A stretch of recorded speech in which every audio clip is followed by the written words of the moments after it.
An event that was once an enticing mystery for many, as tickets for the Met Gala go for about $75,000, is now perceived as a sick reality depicted in the film The Hunger Games. Many people on the internet are connecting the Met Gala to the Hunger Games. And why? Why are the people mad at the celebrities? So what exactly is the Met Gala? It's a fundraiser for the Costume Institute at the Fashion and Textiles arm of the Metropolitan Museum in New York. When thinking of the Met Gala, many people consider the glamorous, luxurious looks that we all seem to get excited for every year and discuss on the internet. However, this year was a little different.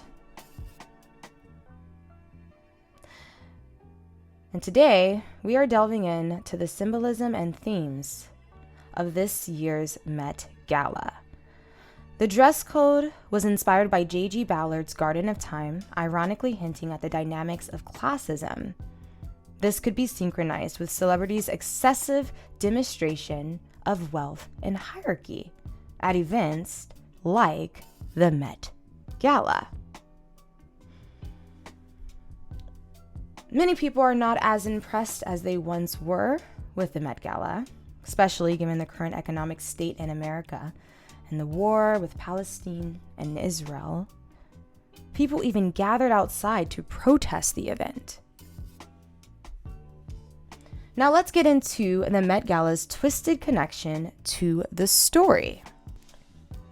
According to Wikipedia, the author J.G. Ballard, James Graham Ballard, was an English novelist and short story writer, satirist, and essayist known for psychologically provocative works of fiction that explore the relations between human psychology, technology, sex, and mass media.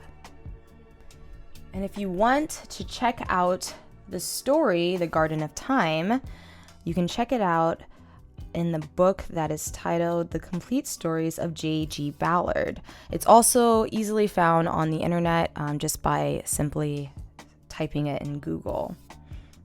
But in the Garden of Time, the people begin to charge towards Axel's mansion. Axel is the main character, and this mansion is surrounded by a beautiful garden.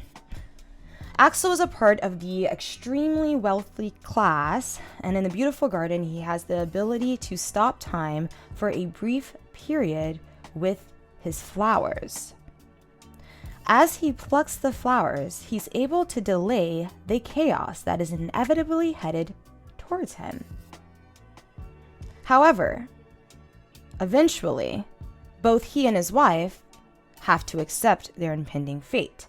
So the people that are charging towards his house are poor people.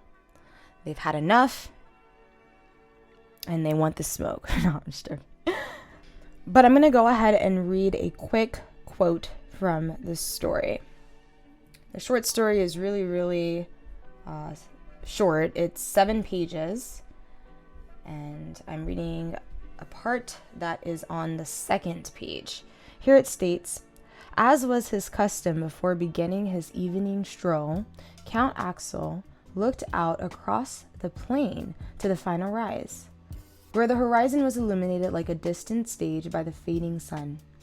As the Mozart chimed delicately around him, flowing from his wife's graceful hands, he saw that the advance column of an enormous army was moving slowly over the horizon. At first glance, the long ranks seemed to be progressing in orderly lines, but on closer inspection, it was apparent that, like the obscured detail of a Goya landscape, the army was composed of a vast throng of people, men, and women, interspersed with a few soldiers in ragged uniforms, pressing forward in a disorganized tide.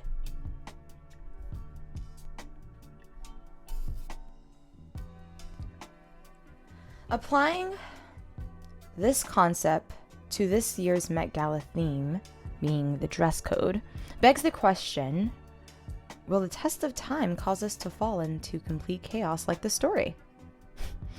The themes for the story include rebirth, nihilism, existentialism, and entropy.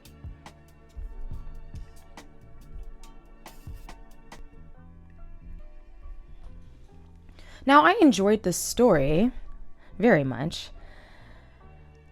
And the author himself, he's known for stories that I really like, such as like sci-fi stories, stories that involve post-apocalyptic, dystopian, fantasy type of stories. I also wanted to bring up some movies that are inspired by his work. Movies are Crash, a film in 1996, Empire of the Sun, High Rise, Low Flying Aircraft, and When Dinosaurs Ruled the Earth.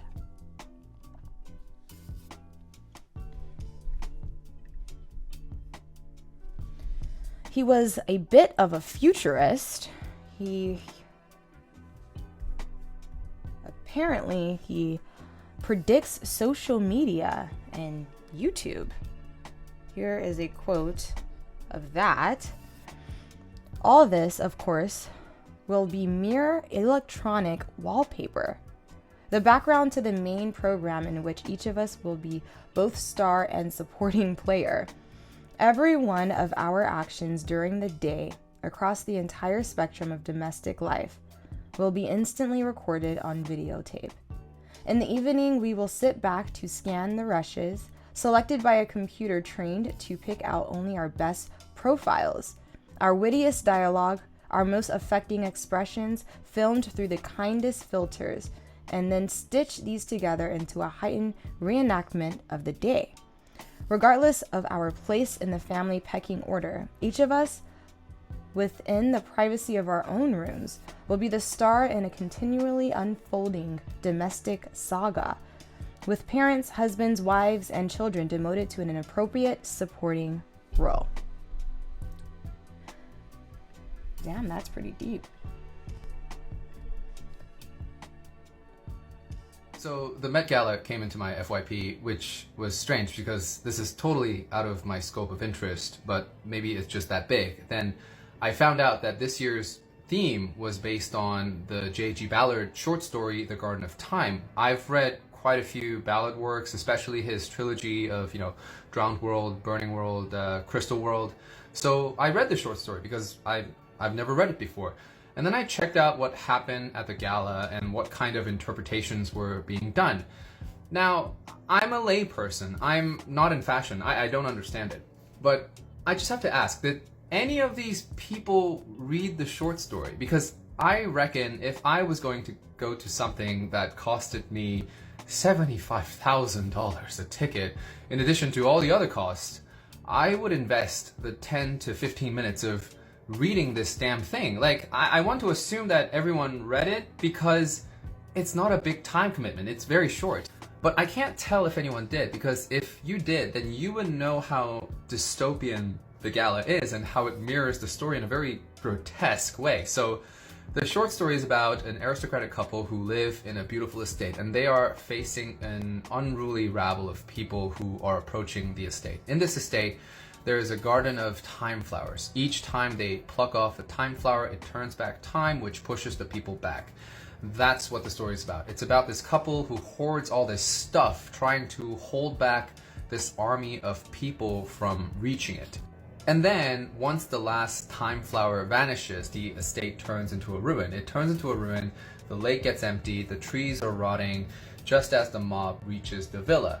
And I interpret that as the aristocracy destroying everything after hoarding it so that the common people don't get to have any of it. And isn't this the most scathing criticism of inequality in our world? That the privileged enjoy the most valuable and beautiful things this world has to offer and then leave nothing for the rest.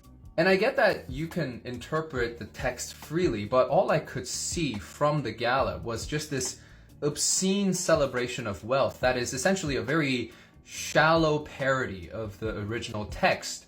and maybe it's not meant to be taken that seriously, but then why bother picking a literary text as a theme? Just say the theme is creation and destruction. I don't think they should pick literary texts as themes if they're gonna do this, or at least for, next year, pick The Fountainhead or something. Anyways, never mind the gala, but do go read the short story because that's what I'm about, more reading. I know I spoiled it all, but J.G. Ballard's prose is so rich, and also see it for yourself, see what you think, because this is my interpretation, and I'm interested in how others are interpreting the story.